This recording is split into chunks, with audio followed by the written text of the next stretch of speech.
बिटिसिनि फारसे थानाय जिथु दायबद्धता बिटिसिनि जिथु जौगानाय आरो बिटिसिखौ गोजोनै लाखिनाय जि हाबाफारि बे हाबाफारियाव बे खेलानि गेजेरजों जथेस्थ' जोंनो मोनसे बारहावा लाबोनो हादों।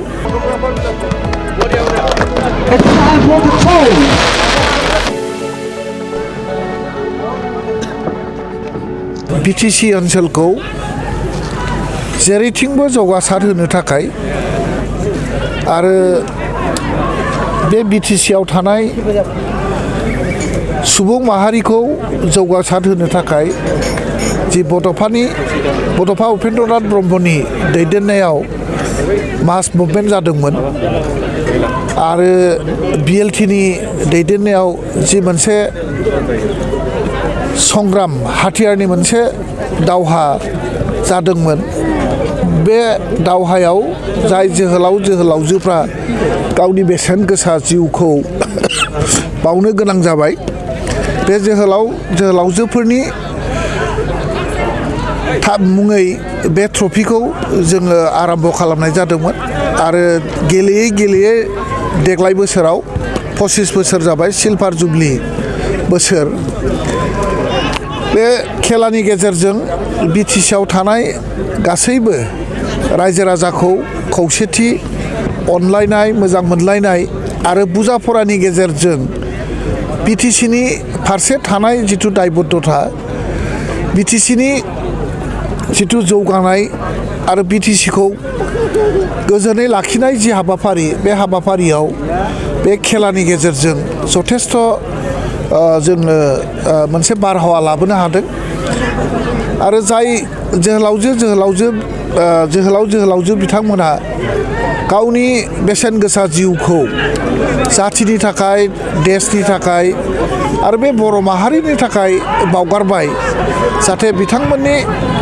जिथु माने बावसोमनाय जि मोनसे हाबाफारि बा बावसोमनाय जि मोनसे गोसो बे गोसोखौ जोङो अरायबो जोंखौ थुलुंगानाय मोनसे हाबाफारि लानानै बिथांमोननि जि सेक्रिफाइस बे सेक्रिफाइसआ जोंखौ थांनानै थानायनि बा खौसेयै थांनानै थानानै जाथिनि थाखाय आरो ओनसोलनि थाखाय खामानि मावनायनि जे मोनसे बोसोन हिसाबै बेखौ जोङो गोसोआव लानानै जों अरायबो बिथांमोनखौ जोङो जाहाथे बोसोरे खेबसे सेलुट खालामनानै बिथांमोननि बावसोमनाय आरो बिथांमोननि सेक्रिफाइस आरो बिथांमोना जोंखौ फोरोंलांनाय जाथिनि थाखाय खामानि मावनो फोरोंलांनाय आरो गोबांनि गेजेराव खौसेथि लाखिनानै सान्थि आरो गोजोननि गेजेरजों जौगानाय लाबोनायनि हाबाफारियाव गावखौ बावसोमनानै खामानि मावनायनि जि मोनसे बोसोन बेखौ जोङो बोसोन हिसाबै जाहाथे लानो हायो आरो बोसोन हिसाबै लानानै जोङो प्रत्येक बोसोरावनो जोङो खेबसे ज' जायो आरो जोङो खेला गेलेनायनि गेजेरजों जों गासैबो खेलाखौ मोजां मोनग्रा समाजखौ मोजां मोनग्रा जाथिनि थाखाय बावसोमनो मोजां मोनग्रा गासैबो जोङो बेहाय ज' जानानै जोङो बिथांमोनखौ जोङो बोसोराव खेबसे सेलुट होनायनि हाबाफारि हिसाबै जोङो बेखौ बोसोरे खुंबोबाय थादों आरो देग्लाय सिलभार जुबलि बोसोर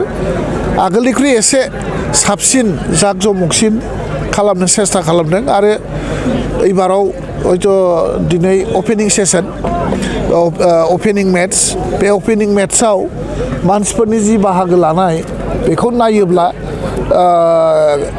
गोबां रायजो राजाफ्रा बे खेलायाव बाहागो लागोन जों बेखौ आसा खालामदों आरो नोंथांमोननि गेजेरजों गासैबो फुटबल खेला मोजां मोनग्रा जोंनि बिटिसि ओनसोलनि आरो गासै ओनसोलनि रायजो राजाखौ